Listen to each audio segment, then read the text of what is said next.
And I remember talking to him because we often discuss certain things. And I said, Billy, going back to Cork is fine because that's where you want to be. But the way you're talking at the moment, you want to get a few things straight in your head.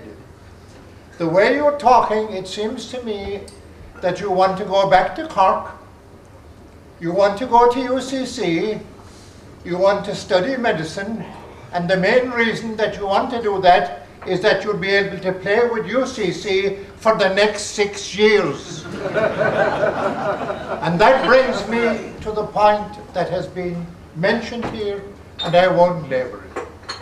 The commitment and the dedication of the men to the causes he espoused was beyond equal. Now, there may be people who equaled it, but nobody surpassed it. His commitment to Cork, his native county, and by Cork here, I mean Cork football to a lesser extent. UCC, Nimmo Rangers. I'm not going to put them in any particular order. But his commitment to those was unbelievable. For that, I admired him so much. And I am here tonight, Billy, because of admiration, because of respect, and because of friendship. Not because I come in here to say, Billy, all is forgiven between Cork and Kerry, because as far as I'm concerned, there is nothing so wrong.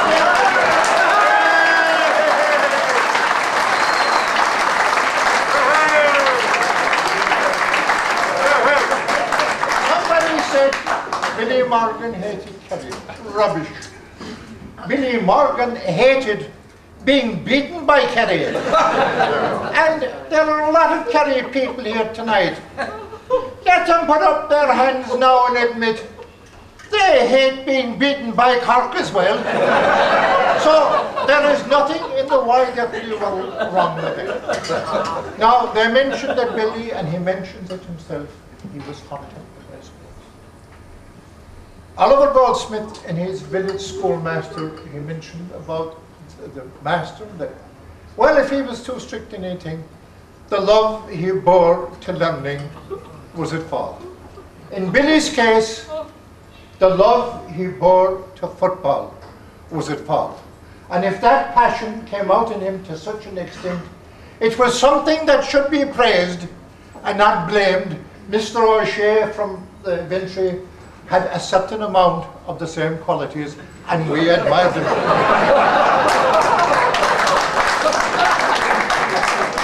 I said one time, for example, that Niall Cahalan was getting a certain amount of ribbing in a company that I was present in.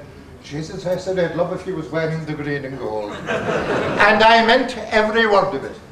Now, Billy, you remind me, this is an occasion of sadness as well, by the way, because he left. Two great friends of Billy's, the two Donoghue brothers, are now gone to their rest from the time that Billy came here to teach. As a matter of fact, Eamon and I were invited to Billy's wedding, and I wasn't able to go for reasons that I'm not going to go into now. And also Father Kieran O'Shea, a great friend, Billy, of yours, and so on and so forth, and a great friend of Billy's. I remember those, and I think Billy would want to remember them tonight too. But he reminds me, and Gus Cremin is here, back from the 40s, and Mick Finucane. Johnny Walsh of Ballylongford. Johnny, by the way, had Cork blood in him. And he was very proud of it. And he had the same passions. Ballylongford, North Kerry, Shannon Rangers, and Kerry. And, well, if you stepped out of line, as far as any of those were concerned, I think myself that you would probably pay a lot more for it than you would with Billy Morgan stepping out of place against Cork. So that passion, as I said again, I hold nothing against him for that. Now, I was delighted, you know, Joni Sullivan was mentioned. Billy and I go back quite a bit outside of the teaching. The first All-Stars, I suppose, we set it on the road. Kerry, who were All-Ireland champions in 1970, played in Irish selection in San Francisco in 1971. We were in Chicago in San Francisco. And Billy was there, and Billy O'Neill from Cork, or Benny O'Neill, sorry, from Cork. And they spent most of their time with Kerry. But the reason I mentioned it was that there was a man who was on that team from Galway, who was down here tonight for the launching of your book, Liam Sandel.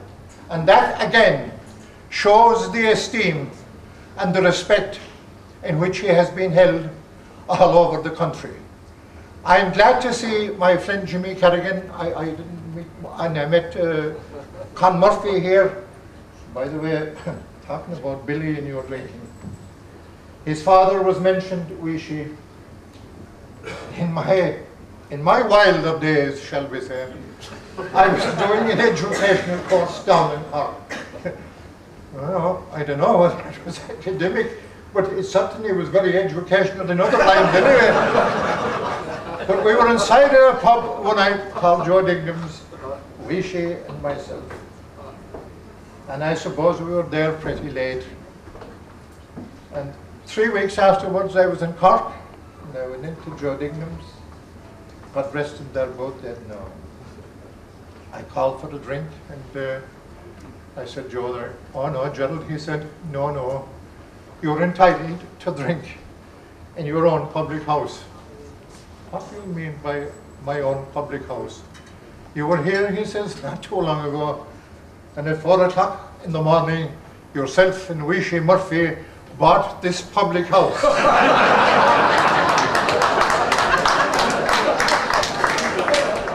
That brings friendship between Cork and Kerry together, and I'll finish by saying one thing. My regard for Cork, no, let me say this much. There are certain individuals in Cork that I find it difficult to get on with.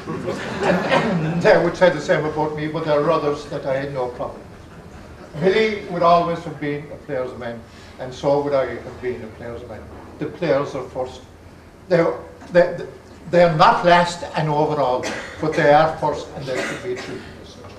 But in 1976, Páirc Keefe opened, and Kerry played the Munster Championship there. And Cork had played us 2 years previously while the ground was being done up. And they had played in Killarney. And the match finished in a draw, and there was a kind of an invasion from the sideline, I suppose. The field wasn't fully ready, shall we say. And Dave Gainey, our great friend Billy, who was then a Munster Council representative, arrived downstairs to me and he said, Gerald, there's a Munster Council upstairs and they're intending to fix the match, the replay for Killarney next Sunday. The other representative on the Munster Council with him was from Killarney, and he said, you'd better go up and look after this. I went up, and the man from Waterford was in the chair, and he was laying down the law good old. And he said, the match is in Killarney next Sunday. And I said, who's playing? He said, Cork and Kerry. I said, are you sure? He said, of course I am. Well, I said, I don't know what about Cork, but I can assure you one thing. Kerry will not be there. I said, I gave my word to Cork that we'd play 2 games in Páirc Keefe in return for the 2 they played in Killarney, and I'm sticking to my word. And I said, if you want to declare the championship null and void, that's your business.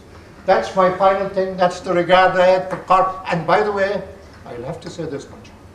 They also had it for me, and Kerry and Cork, I hope, benefited from that. Good luck to you all.